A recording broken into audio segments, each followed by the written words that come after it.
Hello students, आप सबका अपने चैनल पर हार्दिक स्वागत है। आज की इस क्लास में हम कक्षा 10 विज्ञान विषय के सेकंड चैप्टर अम्ल, सारक एवं लवण की शुरुआत कर रहे हैं।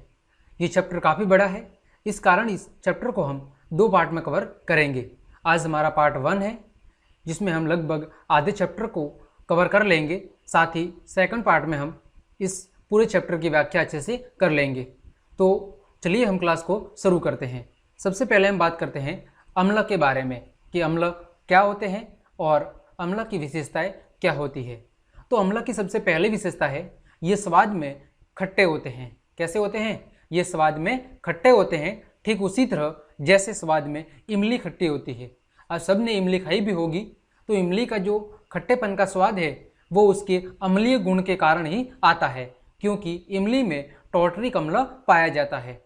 दूसरी महत्वपूर्ण विशेषता है, ये नीले लिटमस को लाल में बदल देते हैं। यानी जब नीले लिटमस पत्र को अम्लीय विलयन में डुबोया जाता है तो यह नीले लिटमस को लाल रंग में बदल देते हैं। जैसे चित्र में आपको दिख रहा होगा, ये पहला वाला जो चित्र है जिसमें एक नीले लिटमस को एक विलयन में डुबोया गया है, और ये कैसा विलयन है? अम्लीय विलयन है, जिसके कारण यह नीले लिटमस का रंग लाल में बदल गया है। ठीक है, तो अम्ल नीले लिटमस को लाल में बदल देते हैं। वही तीसरी विशेषता है, ये जलीय विलयन में H+ यानी हाइड्रोजन आयन देते हैं। यानी जब अम्ल को जलीय विलयन में क्या की जाती है, विद्युत धारा प्रवाहित की जाती है, तो उस दौरान ये हाइड्रोजन आयन देते हैं या H+ आयन मुक्त करते हैं। इसके बारे में आगे हम और चर्चा करेंगे। अगला बिंदु है, एसिड शब्द लैटिन भाषा से लिया गया है, जिसका अर्थ होता है खट्टा। यानी अम्ल का जो एसिड शब्द है वो लैटिन भाषा से लिया गया है और जिसका अर्थ क्या होता है? खट्टा होता है। आगे हम बात करें प्रबल अम्ल, यानी कि किसी अम्लीय विलयन में जो हाइड्रोजन आयन है, उस हाइड्रोजन आयन की सांद्रता के आधार पर अम्लीय विलयन को दो भागों में बांटा जाता है, एक प्रबल अम्ल और एक दुर्बल अम्ल। प्रबल अम्ल का मतलब है कि जिसमें हाइड्रोजन आयनों की सांद्रता अधिक होती है, और दुर्बल अम्ल का मतलब है जिसमें H+ यानी हाइड्रोजन आयनों की सांद्रता कम होती है। तो अगर हम प्रबल अम्ल के उदाहरणों की बात करें तो जैसे HCl मतलब हाइड्रोक्लोरिक अम्ल। दूसरा है H2SO4 यानी कि सल्फ्यूरिक अम्ल। तीसरा है HNO3 यानी कि नाइट्रिक अम्ल। ये तीनों प्रबल अम्ल के अंतर्गत गिने जाते हैं। वही हम दुर्बल अम्ल की बात करें तो पहला है CH3COOH, जिसे एसिटिक अम्ल कहा जाता है। दूसरा है लैक्टिक अम्ल और तीसरा है ऑक्जेलिक अम्ल। इन अम्लों में H+ आयनों की जो सांद्रता होती है वो कम होती है, इसी कारण इन्हें दुर्बल अम्ल की श्रेणी में रखा जाता है। फिर हम बात करें किसी विलयन में अम्ल की मात्रा के आधार पर विलयन को या उस अम्लीय विलयन को दो भागों में बांटा जाता है, एक सांद्र अम्ल और एक तनु अम्ल। जैसा कि नाम से पता चल रहा है, सांद्र अम्ल का मतलब है कि जिसमें अम्ल अधिक मात्रा में होता है किंतु जल कम मात्रा में होता है। जब अम्ल की मात्रा अधिक हो और जल की मात्रा क्या हो? कम हो, तो फिर ऐसे विलयन को सांद्र अम्ल कहा जाता है। वही तनु अम्ल का मतलब है जिसमें अम्ल कम मात्रा में हो और जल क्या हो? अधिक मात्रा में हो, तो फिर ऐसे विलयन को हम तनु अम्ल के नाम से जानते हैं। तो ये अम्ल के बारे में कुछ सामान्य जानकारी थी, जिसमें हमने अम्ल की विशेषता देखी, प्रबल अम्ल क्या होते हैं, दुर्बल अम्ल क्या होते हैं जो H+ आयनों की सांद्रता के आधार पर बांटे गए हैं, और दूसरा सांद्र अम्ल और तनु अम्ल जो किसी विलयन में अम्ल की मात्रा के आधार पर बांटे गए हैं। आगे हम बात कर रहे हैं कुछ प्राकृतिक अम्ल, यानी अपने आसपास प्रकृति में भी या हम अपने दैनिक जीवन में हम कई सारे ऐसे पदार्थों का उपयोग करते हैं जिनमें अम्ल पाया जाता है। जैसे सबसे प्रमुख है सिरका। सिरका में एसिटिक अम्ल पाया जाता है। कौन सा अम्ल? एसिटिक अम्ल पाया जाता है। दूसरा है संतरा। संतरा में सिट्रिक अम्ल पाया जाता है। कौन सा? सिट्रिक अम्ल पाया जाता है। वही बात करें इमली की, तो इमली में टॉर्टरिक अम्ल पाया जाता है। टमाटर में ऑक्जेलिक अम्ल पाया जाता है। वही खट्टे दूध की बात करें तो इसमें लैक्टिक अम्ल पाया जाता है। नींबू में सिट्रिक अम्ल पाया जाता है। सिट्री के डंक में मेथनोइक अम्ल या कहीं कहीं आपको फॉर्मिक अम्ल भी मिलेगा। दोनों ही सही है, क्योंकि आपकी जो बुक्स है उसमें मेथनोइक अम्ल लिखा हुआ है, लेकिन कई सारी किताबों में आपको फॉर्मिक अम्ल के नाम से भी मिलेगा। दोनों ही सही है, ठीक है, क्योंकि मेथनोइक अम्ल का ही दूसरा नाम फॉर्मिक अम्ल है। इसके बाद नेटल का डंक, तो इसमें भी कौन सा पाया जाता है? मेथनोइक अम्ल अथवा फॉर्मिक अम्ल पाया जाता है। यानी कि आप अपनी दिनचर्या की जिंदगी में जो खट्टे स्वाद वाली चीज़ों का सेवन करते हो, उन सभी खट्टे स्वाद वाली चीज़ों में अम्ल पाया जाता है, ठीक है। और चींटी और नेटल जब हमारे हाथों या कहीं शरीर पर काटती है तो हमें जलन का अनुभव होता है। वो जलन का अनुभव हमें उसी मेथनोइक अम्ल अथवा फॉर्मिक अम्ल के कारण होता है। आया समझ में? तो ये अम्ल के बारे में कुछ और जानकारी थी। आगे हम बात करें वो है सारक की। तो सारक की सबसे पहली विशेषता है ये स्वाद में कड़वे होते हैं। कैसे होते हैं? स्वाद में कड़वे होते हैं। जैसे कभी कभार आपने अगर साबुन को चखा हो या साबुन का अपनी जीभ से स्पर्श किया हो तो आपको कड़वेपन का एहसास होता है, क्योंकि साबुन एक प्रकार का सारकीय पदार्थ है। अतः ये स्वाद में कैसे होते हैं? ये स्वाद में कड़वे होते हैं। दूसरी विशेषता है यह लाल लिटमस को नीले में बदल देते हैं।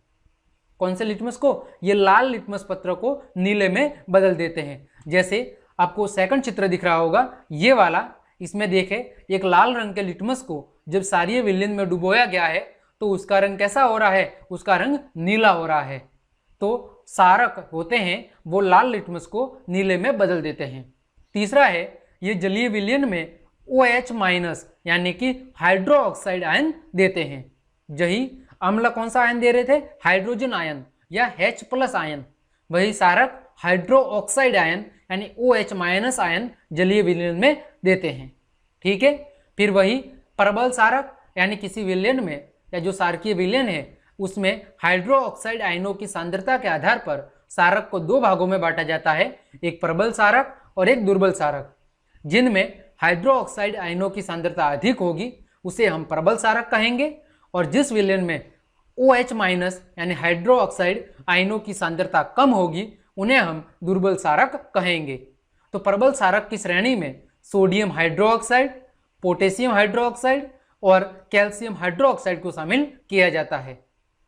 वही दुर्बल सारक की श्रेणी में अमोनियम हाइड्रोक्साइड को शामिल किया जाता है, ठीक है। इसी तरह आप सांद्र सारक और तनु सारक भी कह सकते हैं। सांद्र सारक का मतलब है कि जिसमें सारक की मात्रा अधिक होगी और जल कम होगा।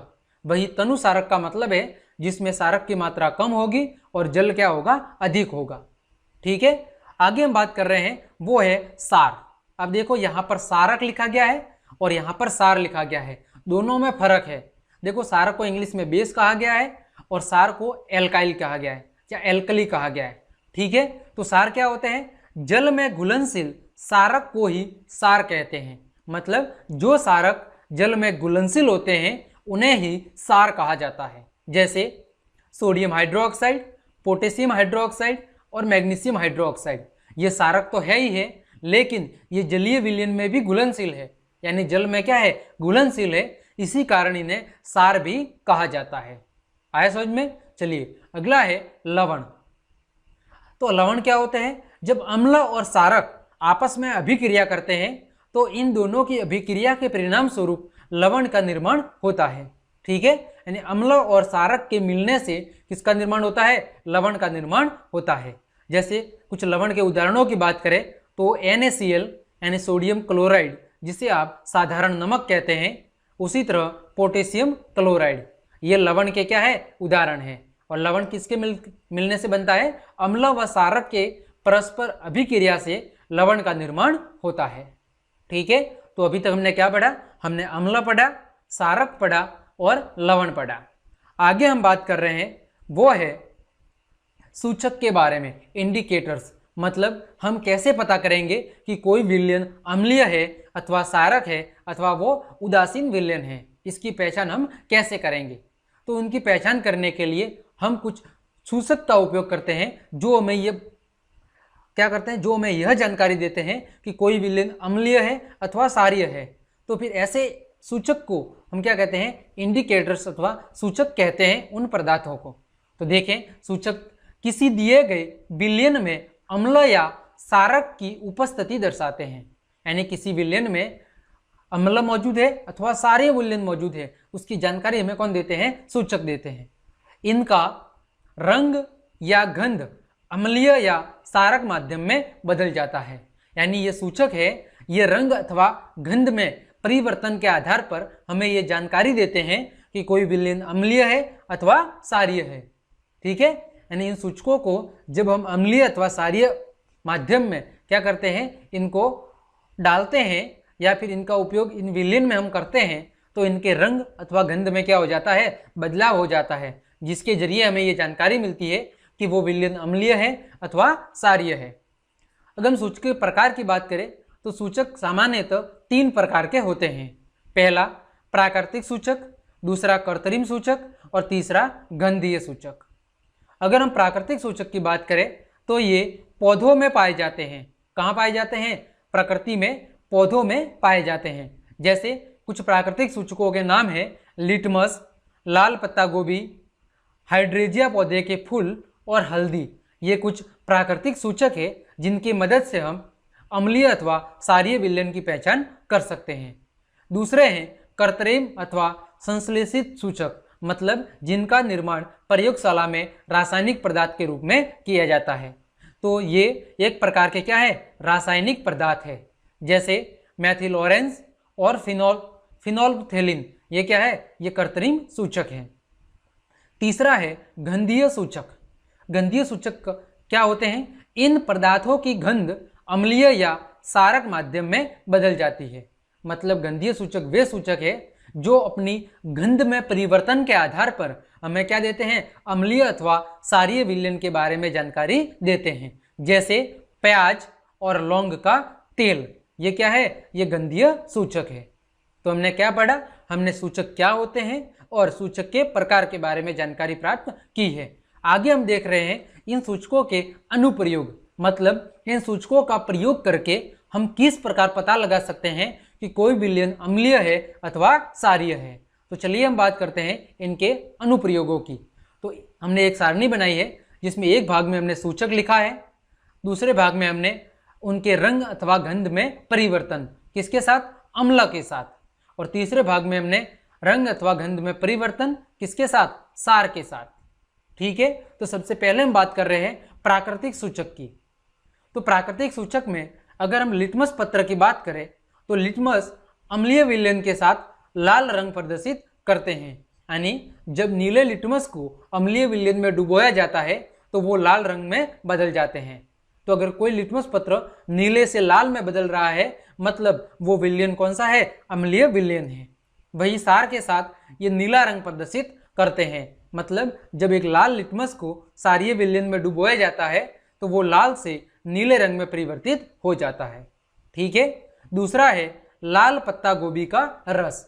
मतलब हम लाल पत्ता गोभी के रस से कैसे पता कर सकते हैं कि कोई विलेन अम्लीय है अथवा सारीय है? तो जो लाल पत्ता गोभी का रस है वो भी अम्लीय विलेन के साथ लाल रंग प्रदर्शित करता है, वही सारीय विलेन के साथ यह हरा रंग प्रदर्शित करता है। तीसरा है हल्दी। तो हल्दी अम्लीय विलेन के साथ किसी भी प्रकार का परिवर्तन नहीं दर्शाती, मतलब हल्दी के रंग में कोई बदलाव नहीं होता। वही सारीय विलेन के साथ हल्दी का रंग बदलकर कैसा हो जाता है? हल्दी का रंग बदलकर लाल हो जाता है। ठीक है, चौथा है हाइड्रेजिया के फूल का रस। तो यह अम्लीय विलेन के साथ नीला रंग प्रदर्शित करता है, वही सारीय विलेन के साथ यह गुलाबी रंग प्रदर्शित करता है। तो हमने प्राकृतिक सूचक के बारे में पढ़ लिया है जो अम्ल और सारक के साथ अलग अलग रंग क्या करते हैं? प्रदर्शित करते हैं, और इन हुए रंग में परिवर्तन के आधार पर हम किसी विलेन की अम्लीय अथवा सारीय होने की पहचान बता सकते हैं। दूसरा है कृत्रिम सूचक। कृत्रिम सूचक में पहला है फिनोल्फथेलिन। ठीक है, जो फिनोल्फथेलिन है वो अम्लीय विलेन के साथ रंगहीन होते हैं, वही सारीय विलेन के साथ ये गुलाबी रंग प्रदर्शित करते हैं। ठीक है, अगला है मैथिल ऑरेंज। मैथिल ऑरेंज अम्लीय विलेन के साथ लाल रंग तथा सारीय विलेन के साथ पीला रंग प्रदर्शित करते हैं। ये कृत्रिम सूचक हमने पढ़ लिया। आगे हम बात कर रहे हैं गंधीय सूचक की। तो गंधीय सूचक में पहला है प्याज का रस। तो जो प्याज का रस है वो अम्लीय विलेन के साथ तीक्ष्ण गंध प्रदान करता है, यानी बहुत ही तीखी गंध क्या करता है, बहुत ही तीखी गंध हमें प्रोवाइड करवाता है। यानी अगर कि प्याज के रस को हम किसी विलयन में डाल दें और अगर वो अम्लीय है तो बहुत ज़्यादा तीक्ष्ण गंध क्या होगी, फैलेगी। वही क्षारीय विलयन के साथ ये किसी भी प्रकार की गंध उत्पन्न नहीं करते हैं। ठीक है, आगे है वेनिला। तो वेनिला की गंध अम्लीय विलयन के साथ समान बनी रहती है, यानी जैसी उसकी वास्तविक गंध होती है वैसी की वैसी बनी रहती है। ठीक है, वही क्षारीय विलयन के साथ ये किसी भी प्रकार की गंध हमें नहीं प्रदान करते। अगला है लौंग का तेल। तो जो लौंग का तेल है उसकी गंध अम्लीय विलयन के साथ समान बनी रहती है, वही क्षारीय विलयन के साथ ये किसी भी प्रकार की गंध हमें नहीं प्रदान करते। तो इस प्रकार हमने सूचकों के अनुप्रयोगों में बारे में देखा कि किस प्रकार ये सूचक अम्लीय और क्षारीय विलयन के साथ अलग अलग प्रभाव दर्शाते हैं, और इन प्रभावों के आधार पर या इन परिवर्तनों के आधार पर हम ये बता सकते हैं कि कोई विलयन अम्लीय है अथवा क्षारीय है।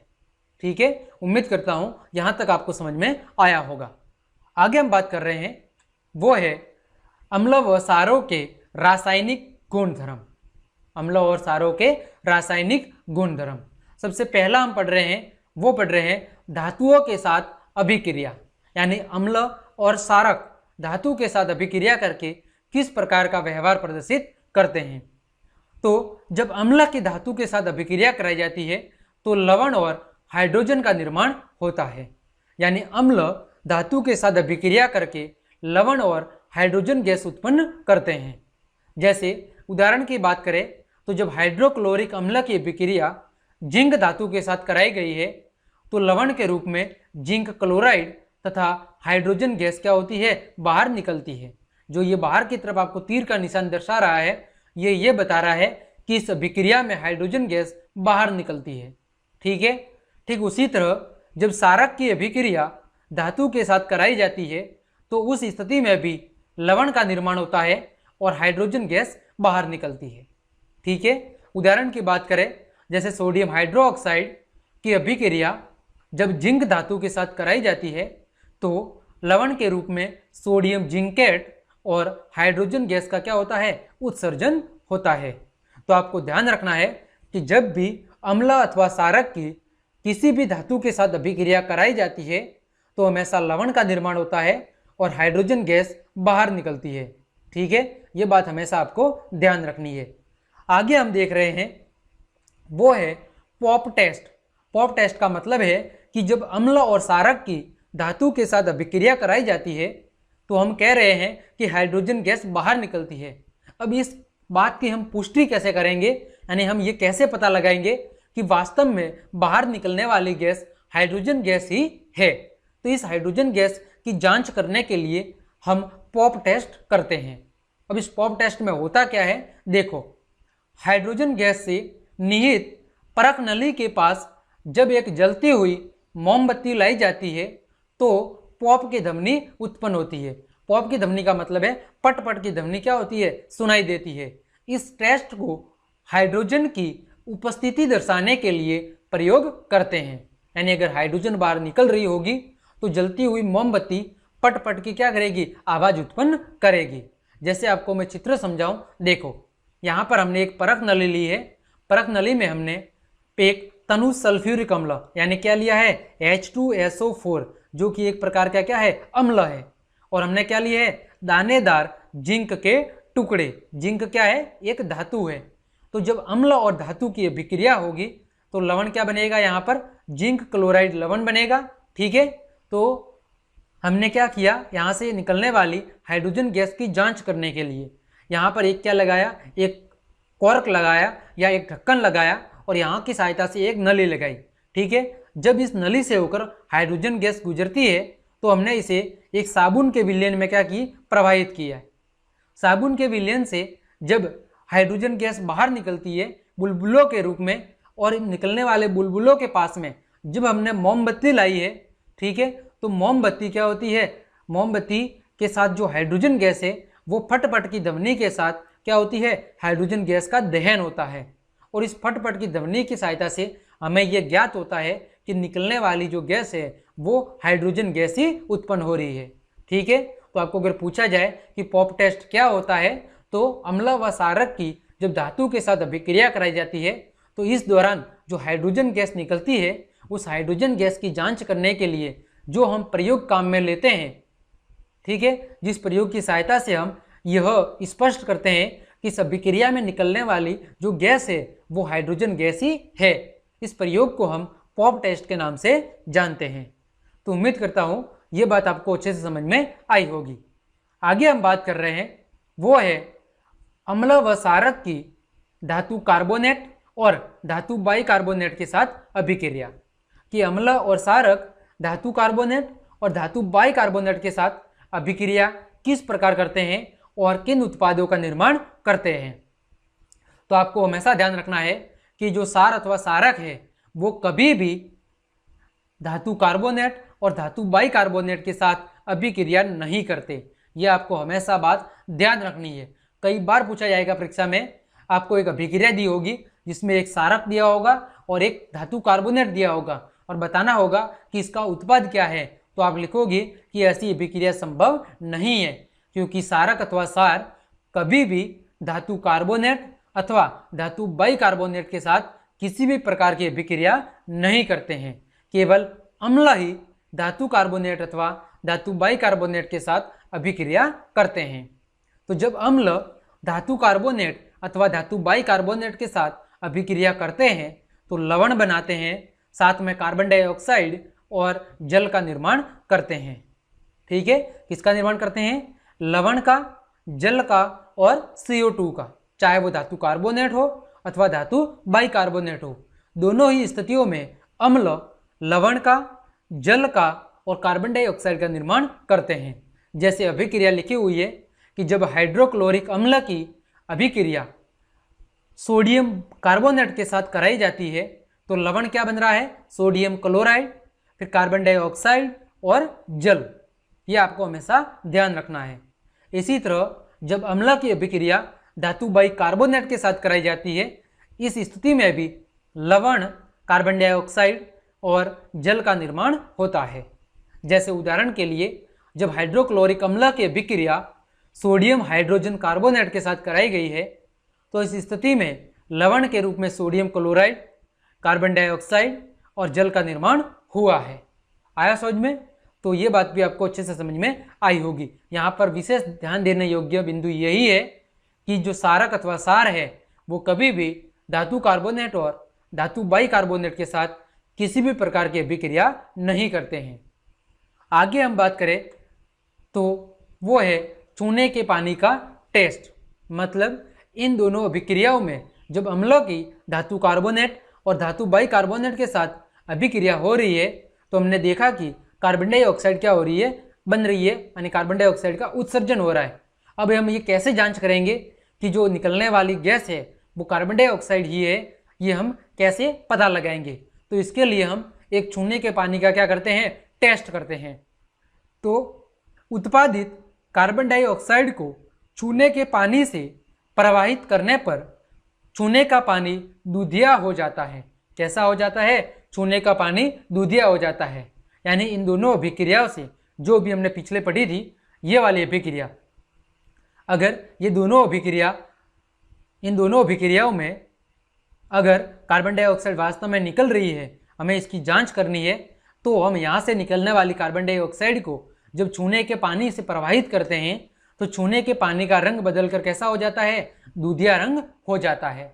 देखो यहाँ पर अभिक्रिया लिखी हुई है, जब कैल्शियम हाइड्रोक्साइड की अभिक्रिया कार्बन डाइऑक्साइड से कराई गई है, मतलब जब छूने के पानी में कार्बन डाइऑक्साइड को प्रवाहित किया जाता है तो कैल्शियम कार्बोनेट के सफ़ेद अवक्षेप का निर्माण हुआ है, साथ ही जल का निर्माण हुआ है। ठीक है, और जब इस कैल्शियम कार्बोनेट के सफ़ेद अवक्षेप से हम फिर से कार्बन डाइऑक्साइड प्रवाहित करते हैं, ठीक है, तो इस स्थिति में जल में घुलनशील कैल्शियम बाइकार्बोनेट का क्या होता है? निर्माण होता है। और ये कैसा होता है? ये जल में घुलनशील है, साथ ही इसका रंग कैसा हो जाता है? दूधिया रंग हो जाता है। इससे हमें यह पता चलता है कि जब अम्ल की धातु कार्बोनेट और धातु बाइकार्बोनेट से अभिक्रिया कराई जाती है तो इस दौरान वास्तव में कार्बन डाइऑक्साइड की गैस क्या होती है? उत्सर्जित होती है। आया समझ में? वही हम पीछे जब हमने अम्ल और क्षारक की धातु के साथ अभिक्रिया की थी, तो वहां पर निकलने वाली हाइड्रोजन गैस की जांच के लिए हमने पॉप टेस्ट किया था। पॉप टेस्ट की मदद से हम यह पता लगा रहे थे कि वास्तव में अम्ल और क्षारक की धातु के साथ अभिक्रिया होने पर हाइड्रोजन गैस का ही उत्सर्जन होता है।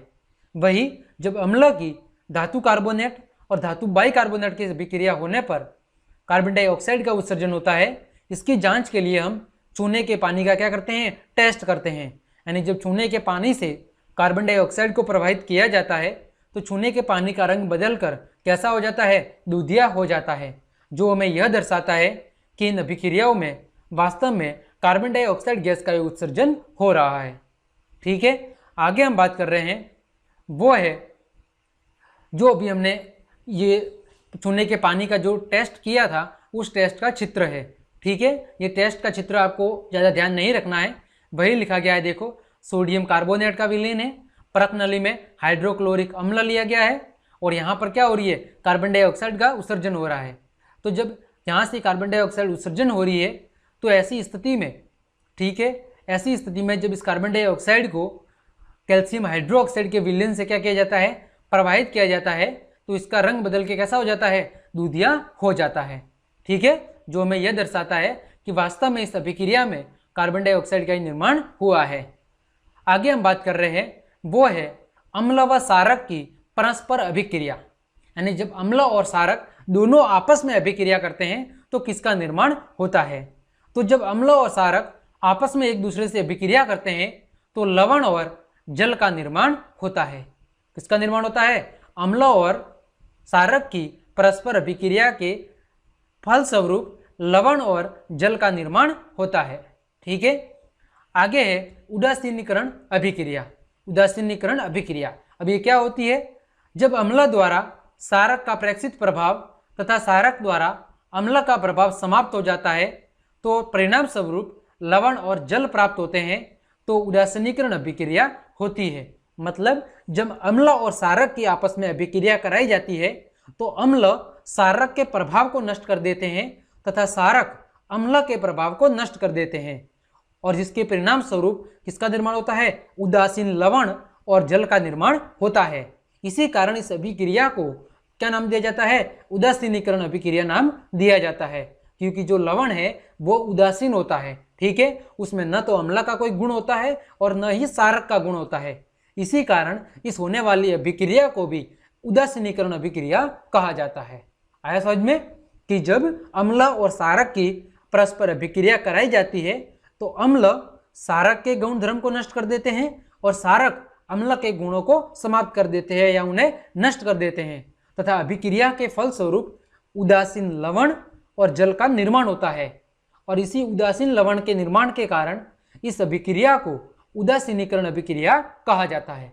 जैसे जब सोडियम हाइड्रोक्साइड जो कि क्षार है की अभिक्रिया अम्ल के साथ हाइड्रोक्लोरिक अम्ल के साथ कराई जाती है तो लवण के रूप में सोडियम क्लोराइड, जिसे हम साधारण नमक कहते हैं, और जल का निर्माण होता है। तो यहाँ पर जो सोडियम क्लोराइड है वो क्या है, लवण है, और ये कैसा है, उदासीन है। इस कारण इस अभिक्रिया को उदासीन अभिक्रिया के नाम से जाना जाता है। अब हम लवण के प्रकार की बात करें तो लवण को साधारणतः इस होने वाली अभिक्रिया के आधार पर 4 भागों में बांटा जाता है। कितने भागों में, 4 भागों में। कौन कौन सा, पहला है अम्लीय लवण। कौन सा, अम्लीय लवण। दूसरा क्षारीय लवण। कौन सा, क्षारीय लवण। तीसरा उदासीन लवण। ठीक है, ये सामान्यतः 3 ही प्रकार है, लेकिन कभी कभार एक अन्य प्रकार के रूप में भी इसे जोड़ा जाता है। ठीक है, जिसमें अम्ल क्षारीय लवण भी कहा जाता है, जिसमें अम्ल और क्षार की दोनों की थोड़ी थोड़ी हल्की मात्रा मौजूद होती है। लेकिन यहाँ पर आपके 3 ही दिए हुए हैं तो हम 3 की चर्चा कर रहे हैं। ठीक है, तो यहाँ पर आप 3 लिख लें, हालांकि चौथा भी होता है कभी कभार, अम्ल क्षारीय लवण, जिसमें थोड़ी अम्ल की मात्रा मौजूद होती है और थोड़ी क्षार की, तो वो आपके सिलेबस में नहीं दिया गया है। इस वजह से हम यहाँ पर केवल 3 ही लवण के प्रकार की बात कर रहे हैं। देखो, पहला अम्लीय लवण। अम्लीय लवण का मतलब क्या है कि जब अम्ल प्रबल होगा और क्षारक कैसा होगा, दुर्बल होगा। तो उनकी अभिक्रिया से जो लवण बनेगा उसमें कुछ अम्लीय गुणधर्म होंगे, इसी कारण उसे क्या कहेंगे, अम्लीय लवण कहेंगे। और साथ ही किसका निर्माण होगा, जल का। अब यहाँ पर हमने इसे अम्लीय लवण क्यों कहा, क्योंकि यहाँ पर अम्ल कैसा था, प्रबल था। जब अम्ल प्रबल है और क्षारक दुर्बल है, तो जो दुर्बल क्षारक है वो अम्ल के प्रभाव को पूर्ण रूप से समाप्त नहीं कर पाएगा, तो बनने वाला जो लवण है वो अम्ल के कुछ गुण धर्म को प्रदर्शित करेगा। इस कारण से इसे क्या कहा जाता है, अम्लीय लवण कहा जाता है। वही दूसरे उदाहरण की बात करें तो जब अम्ल दुर्बल है और क्षारक कैसा है, प्रबल है, तो ऐसी स्थिति में दुर्बल अम्ल प्रबल क्षारक के सभी प्रभाव को समाप्त नहीं कर पाएगा। इस कारण से बनने वाला जो लवण है वो क्षारक के कुछ गुण धर्मों को प्रदर्शित करेगा, इसी कारण उसे क्षारीय लवण के नाम से जाना जाता है। ठीक है। तीसरा है, जब प्रबल अम्ल और प्रबल क्षारक दोनों ही समान श्रेणी के हो, तो ऐसी स्थिति में वो एक दूसरे के प्रभाव को पूर्णतः समाप्त कर देंगे और बनने वाला जो लवण है वो कैसा होगा, उदासीन लवण होगा। ठीक है। ठीक इसी तरह अगर दुर्बल अम्ल है और दुर्बल क्षारक है, ऐसी स्थिति में भी दोनों एक दूसरे के प्रभाव को समाप्त कर देंगे और बनने वाला जो लवण है वो कैसा होगा, उदासीन लवण होगा, और साथ ही क्या बनेगा, जल बनेगा। तो इस प्रकार लवण को भी हम 3 भागों में बांट सकते हैं, एक अम्लीय लवण, दूसरा क्षारीय लवण और तीसरा उदासीन लवण। अम्लीय लवण का मतलब क्या है, प्रबल अम्ल प्लस दुर्बल क्षारक। क्षारीय लवण का मतलब क्या है, प्रबल क्षारक प्लस दुर्बल अम्ल। और उदासीन लवण का मतलब है प्रबल अम्ल प्लस प्रबल क्षारक या फिर दुर्बल अम्ल प्लस दुर्बल क्षारक। ठीक है। तो ये हमने लवण और उदासीनीकरण अभिक्रिया के बारे में पूरी जानकारी प्राप्त कर ली है। उम्मीद करता हूँ ये बात भी आपको अच्छे से समझ में आई होगी। आगे हम बात कर रहे हैं वो है अम्लों की धात्विक ऑक्साइडों के साथ अभिक्रिया। यानी जब अम्ल धात्विक ऑक्साइड के साथ अभिक्रिया करते हैं तो किसका निर्माण होता है। तो जब अम्लों की धात्विक ऑक्साइड के साथ अभिक्रिया कराई जाती है तो लवण बनता है और साथ ही क्या बनता है, जल का निर्माण होता है। ठीक है। आपको ध्यान रखना है कि जब अम्ल की धात्विक ऑक्साइडों के साथ अभिक्रिया होती है तो लवण और जल का निर्माण होता है। जैसे उदाहरण के लिए जब कॉपर ऑक्साइड की अभिक्रिया हाइड्रोजन क्लोराइड के साथ की गई है, ठीक है, हाइड्रोक्लोरिक अम्ल के साथ की गई है, तो किसका निर्माण हुआ है, कॉपर क्लोराइड जो कि लवण है, और क्या हुआ है, जल का निर्माण हुआ है। ठीक है। तो कॉपर क्लोराइड के बनने से विलयन का नीला रंग हो जाता है, यानी कि इस अभिक्रिया में जो कॉपर ऑक्साइड का हरा रंग है वो कॉपर क्लोराइड बनने से नीले रंग में क्या हो जाता है, परिवर्तित हो जाता है। ठीक है। कॉपर ऑक्साइड का जो भूरा या थोड़ा हल्का हरा रंग होता है वो इस अभिक्रिया के परिणाम स्वरूप नीले रंग में कॉपर क्लोराइड के बनने से बदल जाता है। धात्विक ऑक्साइडों की प्रकृति कैसी होती है, क्षारीय होती है। यह आपको ध्यान रखना है हमेशा कि जो धात्विक ऑक्साइड है वो बन तो रहे हैं अम्लों के साथ अभिक्रिया के परिणाम स्वरूप, लेकिन उनकी प्रकृति कैसी होती है, क्षारीय होती है, क्योंकि ये अम्ल के साथ क्रिया करके लवण और जल बनाते हैं। इसी कारण से उनकी प्रकृति कैसी होती है, क्षारीय हो जाती है। जैसे कुछ उदाहरण की बात करें, जैसे कॉपर ऑक्साइड और मैग्नीशियम ऑक्साइड, ये क्या है, कुछ धात्विक ऑक्साइड हैं जो अम्लों के साथ अभिक्रिया करके लवण और जल का निर्माण करते हैं। आगे हम बात कर रहे हैं वो है अधात्विक ऑक्साइडों की क्षारों के साथ अभिक्रिया। ध्यान रखें, धात्विक ऑक्साइड क्षारों के साथ अभिक्रिया नहीं करते। यहाँ पर क्या लिखा हुआ है, अधात्विक ऑक्साइड। ठीक है। यानी धात्विक ऑक्साइड अम्लों के साथ अभिक्रिया करते हैं, वही अधात्विक ऑक्साइड क्षारों के साथ अभिक्रिया करते हैं। तो ठीक जिस प्रकार अम्ल धात्विक ऑक्साइडों के साथ अभिक्रिया करके लवण और जल बनाते हैं, ठीक उसी तरह क्षार भी अधात्विक ऑक्साइडों के साथ अभिक्रिया करके लवण और जल का निर्माण करते हैं। ठीक है। दोनों समान ही लवण और जल का निर्माण करते हैं। जैसे उदाहरण की बात करें तो कार्बन डाइऑक्साइड जो कि अधात्विक ऑक्साइड है और कैल्शियम हाइड्रोक्साइड जो कि एक प्रकार का क्या है, क्षार है। तो जब इन दोनों की अभिक्रिया कराई जाती है तो लवण के रूप में कैल्शियम कार्बोनेट और हमें क्या प्राप्त होता है, जल प्राप्त होता है। और यहाँ पर आपको ध्यान रखना है कि जो अधात्विक ऑक्साइड है उसकी प्रकृति कैसी होगी, अम्लीय होगी। ठीक है, और ये क्या करते हैं, विद्युत धारा प्रवाहित करते हैं। आया समझ में कि जब यहां पर देखो, यहां पर धात्विक ऑक्साइड की प्रकृति कैसी थी, क्षारीय थी। ठीक है, जबकि यहां पर धात्विक ऑक्साइड की प्रकृति क्षारीय है, वही यहां पर जो अम्लीय ऑक्साइड है उस अम्लीय ऑक्साइड की प्रकृति कैसी है, यहां पर अम्लीय है। ठीक है, और धात्विक ऑक्साइड की प्रकृति अम्लीय है। यह आपको ध्यान रखना है कि जब भी अम्ल और क्षारों की धात्विक और अधात्विक ऑक्साइड के साथ अभिक्रिया कराई जाती है तो हमेशा लवण और जल का निर्माण होता है। आगे हम बात करें जलीय विलयन में अम्ल और क्षारक कि जो अम्ल और क्षारक है वो जलीय विलयन में किस प्रकार का प्रभाव प्रदर्शित करते हैं। तो जल की उपस्थिति में जो अम्ल है वो H+ आयन यानी कि हाइड्रोजन आयन क्या करते हैं, उत्पन्न करते हैं। ठीक है, जैसे यानी यहाँ पर जो H+ आयन है वो H3O+ मतलब हाइड्रोनियम आयन के रूप में पाए जाते हैं। कैसे, जैसे जब H+ आयन की अभिक्रिया जल के साथ होगी तो किसका निर्माण होता है, हाइड्रोनियम आयन का निर्माण होता है। ठीक है, कारण क्या है, जैसे जब हाइड्रोक्लोरिक अम्ल की अभिक्रिया जल के साथ कराई जाएगी तो यहाँ पर देखो हाइड्रोजन पहले से 2 मौजूद थे और एक इस अम्ल का जुड़ जाएगा तो ये कितना हो जाएगा, H3 हो जाएगा। और यहाँ पर ऑक्सीजन इसके साथ जुड़ जाएगी तो यहाँ पर H3O+ और यहाँ पर क्लोरीन अपना एक जो इलेक्ट्रॉन है वो किसको दे देगा, ऑक्सीजन को। तो यहाँ पर क्या हो जाएगा, Cl- हो जाएगा, क्योंकि जो अम्ल है वो जलीय विलयन में क्या करेंगे, 2 भागों में विभक्त हो जाएंगे, एक धनायन और एक ऋणायन। तो धनायन के रूप में ये हाइड्रोनियम आयन उत्पन्न करते हैं। ठीक है, चलिए वही जल की उपस्थिति में जो क्षारक है वो हाइड्रो ऑक्साइड आयन उत्पन्न करते हैं। कौन से आयन, हाइड्रो ऑक्साइड आयन उत्पन्न करते हैं। जैसे जब सोडियम हाइड्रोक्साइड की अभिक्रिया जल के साथ कराई जाती है तो सोडियम धनात्मक आयन के रूप में तथा हाइड्रो ऑक्साइड आयन ऋणात्मक आयन के रूप में प्राप्त होता है। इसका मतलब क्षारीय विलयन का विघटन होने पर वो क्या उत्पन्न करता है, वो हाइड्रो ऑक्साइड आयन उत्पन्न करता है। जैसे अगला उदाहरण लिखा गया है कि जब मैग्नीशियम हाइड्रोक्साइड की अभिक्रिया जल के साथ कराई जाती है तो मैग्नीशियम धनात्मक आयन के रूप में, वही हाइड्रो ऑक्साइड आयन ऋणात्मक आयन के रूप में प्राप्त होता है। तो हमने यहाँ से क्या देखा कि जब अम्ल और क्षारक को जलीय विलयन में प्रवाहित किया जाता है या जब अम्ल व क्षारक की जलीय विलयन से अभिक्रिया कराई जाती है तो इस स्थिति में अम्ल हाइड्रोजन आयन मुक्त करते हैं, वही क्षारक हाइड्रो ऑक्साइड आयन मुक्त करते हैं। ठीक है, यह बातें आपको हमेशा ध्यान रखनी है।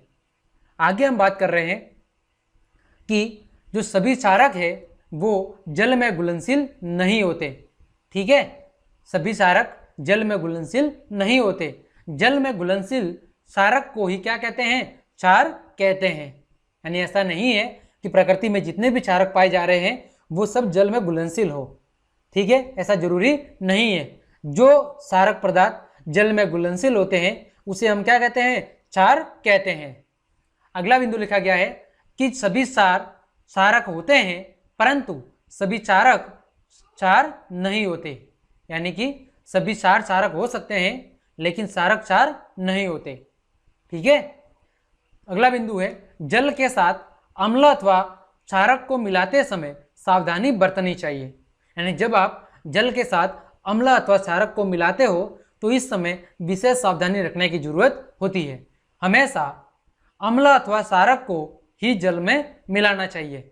ये बोल रहा है कि कभी भी जल को अम्ल अथवा क्षारक में नहीं मिलाना चाहिए बल्कि अम्ल अथवा क्षारक को जल में मिलाते रहना चाहिए। जैसे पहला चित्र दिया गया है, इसमें जल को अम्ल में मिला रहे हैं तो ये क्या है, गलत है, ऐसा करना उचित नहीं है। जबकि दूसरे में जल में अम्ल को मिला रहे हैं तो ये उचित है। तो ये आपको हमेशा ध्यान रखना है कि कभी भी आप अम्ल अथवा क्षारक में बाहर से जल नहीं मिलाओगे। ठीक है, हम हमेशा जल के अंदर अम्ल अथवा क्षारक को बाहर से क्या करेंगे, मिलाएंगे और लगातार इसे हिलाते रहना चाहिए क्योंकि ये प्रक्रिया अत्यंत ही ऊष्माक्षेपी है। कैसी है, अत्यंत ही ऊष्माक्षेपी है। यानी इस अभिक्रिया के दौरान बहुत अधिक मात्रा में ऊष्मा क्या होती है, बाहर निकलती है। तो ऐसी स्थिति में अगर आप ध्यान नहीं रखोगे तो नुकसान होने की ज़्यादा संभावना बनी रहती है। आया समझ में? अगले टॉपिक की बात करें हम तो सांद्र अम्ल में, कौन से अम्ल में? सांद्र अम्ल, यानी जिसमें अम्ल की मात्रा अधिक है। ठीक है, सांद्र अम्ल में जल मिलाने पर उत्पन्न हुई उष्मा के कारण मिश्रण आस्फलित होकर बाहर आ सकता है।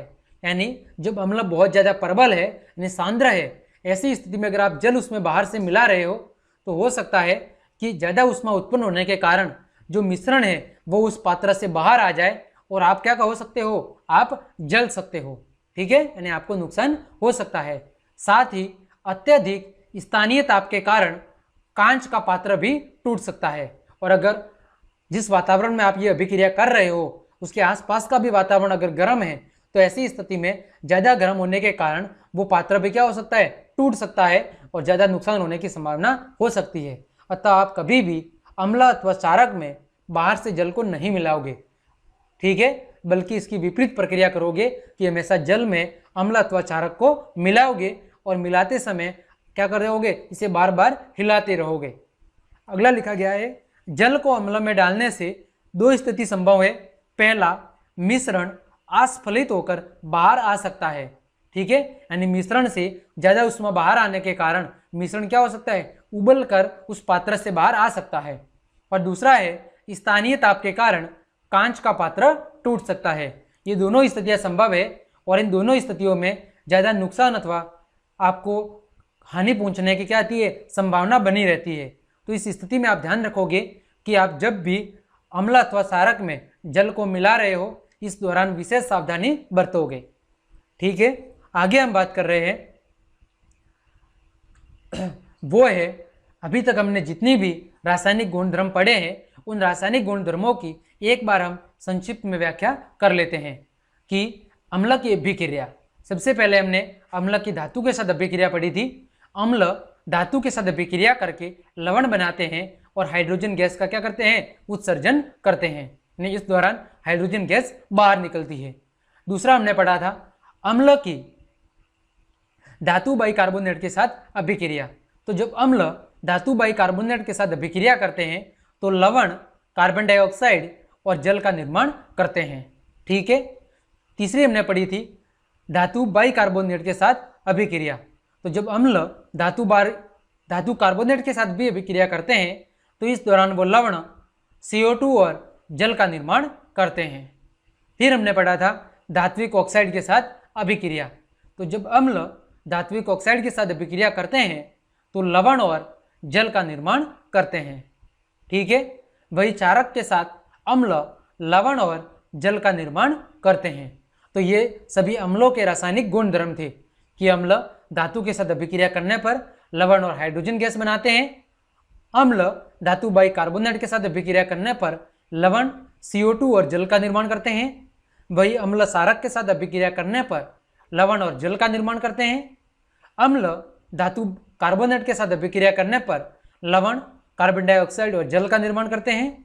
और अम्ल धात्विक ऑक्साइड के साथ अभिक्रिया करने पर लवण और जल का निर्माण करते हैं। उम्मीद करता हूं अम्लों के सारे रासायनिक गुणधर्म आपको अच्छे से समझ में आए होंगे। आगे हम बात कर रहे हैं वो है क्षारक की अभिक्रियाएं, मतलब क्षारक के रासायनिक गुणधर्म। तो सबसे पहले हमने पढ़ा था क्षारक की धातु के साथ अभिक्रिया। तो धातु के साथ अभिक्रिया होने पर ये लवण और हाइड्रोजन गैस का निर्माण करते हैं। फिर अधात्विक ऑक्साइड के साथ अभिक्रिया करने पर ये लवण और जल का निर्माण करते हैं। वही क्षारक धातु बाइकार्बोनेट और धातु कार्बोनेट के साथ किसी भी प्रकार की अभिक्रिया नहीं करते। वही जब क्षारक अम्ल के साथ अभिक्रिया करते हैं तो लवण और जल का निर्माण करते हैं। तो ये हमने क्षारक के सभी रासायनिक गुणधर्मों की अच्छे से व्याख्या कर ली है। तो आगे हम बात कर रहे हैं अम्लों व क्षारकों में समानताएं कि इन दोनों में क्या क्या समानताएं होती है। तो सभी अम्ल यानी अम्लों की अगर हम बात करें तो सभी अम्ल H+ आयनी उत्पन्न करते हैं, चाहे वो प्रबल अम्ल हो, चाहे दुर्बल अम्ल हो, चाहे सांद्र अम्ल हो, चाहे तनु अम्ल हो। किसी भी प्रकार का अगर कोई अम्लीय पदार्थ है तो वो जलीय विलयन में हमेशा H+ आयन क्या करेगा? उत्पन्न करेगा। वही क्षारक कोई भी हो, चाहे वो प्रबल क्षारक हो, दुर्बल क्षारक हो, सांद्र हो अथवा तनु हो, सभी क्षारक जलीय विलयन में हाइड्रोक्साइड आयन यानी OH माइनस आयन क्या करते हैं, उत्पन्न करते हैं। ठीक है, इसके अलावा हमने पढ़ा था कि जब कोई अम्ल अथवा क्षारक जल में मिलाया जाता है तो ये क्या हो जाते हैं, तनुकृत हो जाते हैं। जब अम्ल अथवा क्षारक को जल में मिलाया जाता है तो वो कैसे होते हैं, तनुकृत। तनुकृत का मतलब है कि उनमें अम्ल अथवा क्षारक की मात्रा में कमी हो जाती है और जल की मात्रा में बढ़ोतरी हो जाती है। ठीक है, इस कारण से अब उनकी प्रकृति पहले जितनी प्रबल नहीं होती, क्योंकि जल में मिलाने पर आयन की सांद्रता यानी H3O+ अथवा OH- में प्रति इकाई आयतन में क्या हो जाती है, कमी हो जाती है। क्योंकि जब आप अम्ल अथवा क्षारक को जल में मिला रहे हो तो उसमें मौजूद जो हाइड्रोनियम आयन और जो हाइड्रोक्साइड आयन है, जब उनको भाई आप जल में मिलाओगे तो विलयन की मात्रा में क्या हो जाएगी, वृद्धि हो जाएगी, जिसके कारण उनकी सांद्रता में क्या हो जाएगी, कमी हो जाएगी। और जब इनकी सांद्रता में कमी हो जाएगी तो वो पहले की तुलना में कैसे हो जाएंगे, सांद्र की तुलना में तनु विलयन के रूप में बदल जाएंगे। आया समझ में? तो आज का हमारा जो पार्ट 1 था उसको हमने अच्छे से चर्चा कर ली है। तो आज की क्लास को हम यहीं पे विराम देते हैं। अगली क्लास में हम इसके आगे के टॉपिक को कवर करेंगे। तो उम्मीद करता हूँ आज की क्लास में जो भी हमने टॉपिक पढ़े हैं, जिसमें हमने अम्ल क्षारक की विशेषताएं, लवण के प्रकार और अम्ल और क्षारकों के रासायनिक गुण धर्मों की चर्चाएं की है। तो अगर आपको क्लास पसंद आई है तो ज़्यादा से ज़्यादा लाइक करें, कमेंट करें, और साथ ही अगर आप चैनल पर पहली बार आए हैं तो आपसे रिक्वेस्ट है कि चैनल को सब्सक्राइब करें और बेल आइकन को जरूर दबाएं, ताकि मेरी प्रत्येक क्लास की जानकारी आपको समय पर मिल सके। तो आज के लिए इतना ही, धन्यवाद।